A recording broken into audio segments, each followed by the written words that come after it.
দিলীপ ঘোষ মানেই বিতর্ক, দিলীপ ঘোষ মানেই কথায় কথায় রগড়ে দেওয়া, চাঁচাছোলা ভাষায় বিরোধীদের আক্রমণ। অথচ এই দিলীপ ঘোষই নাকি ছোটবেলায় লাজুক ছিলেন, মজে থাকতেন খেলাধুলোয়, মাঠে সবাইকে একসঙ্গে নিয়ে টিম গেমে অসাধারণ পারদর্শী ছিলেন তিনি। শুধু কি তাই, ছোট থেকেই কারোর অন্যায় কথাবার্তা একেবারেই মানতে পারতেন না তিনি, বরং মুখে মুখে ঠোঁটকাটা জবাব দিতেই পছন্দ করত কিশোর দিলীপ।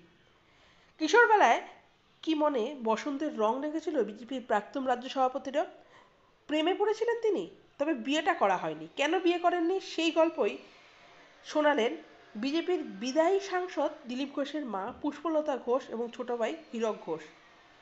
দিলীপ ঘোষের জন্ম থেকে বেড়ে ওঠা তৎকালীন পশ্চিম মেদিনীপুরের অন্তর্গত ঝাড়গ্রামে। ছেলেবেলার অধিকাংশ সময়টাই তিনি কাটাতেন মাঠে। ক্রিকেটের রমরমা তখন হয়নি, ফলে ফুটবল, ভলিবল, কবাডি, হাডুডু সব খেলাতেই তিনি সমানভাবে পারদর্শী ছিলেন। একা নয়, ভাইদের হাত ধরে মাঠে নিয়ে যেতেন তিনি। দিনের বেশিরভাগ সময়টা কেটে যেত মাঠেই। এর মাঝে আর প্রেমে পড়া হয়নি তার। গ্রামের কোনো কিশোরী তার মনে দোলা দিতে পারেনি। দিলীপবাবুর মা বলছেন, কোনো মেয়ের সঙ্গে কথাই বলতো না ও, প্রেম ভালোবাসা হবে কি করে, তাহলে বিয়ে করলেন না কেন, বাড়ি থেকে বিয়ের চাপ দেননি ছেলেকে? উত্তরে পুষ্পদেবী বলছেন, আরএসএস এ চলে গেল ছেলে, ওখানে তো কেউ বিয়ে করেনি, তারপর থেকে বাড়িতেও আসতো না। বাড়িতে না এলেও নিয়মিত মায়ের ওষুধ পাঠাতে ভোলেন না বর্ধমান দুর্গাপুর লোকসভা কেন্দ্রের বিজেপি প্রার্থী।